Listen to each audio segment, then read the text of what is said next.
Nasakmit ang moabot sa usa ka tonelada nga mga pinaugang corals sa City Environment and Natural Resources Consenro sa Lapu-Lapu.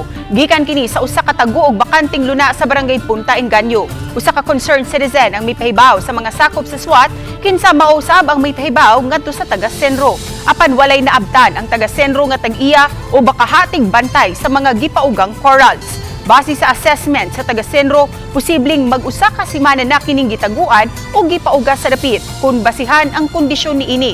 Ug kay way duol nga pantalan sa dapit kun diin kini gipahimutang, posibleng gianam-anam lang kini pagkarga gamit ang mga gagmayng bangka. Sa pagkakaron, gibutang na sa MRF ang mga nasakmit nga mga pinaugang corals.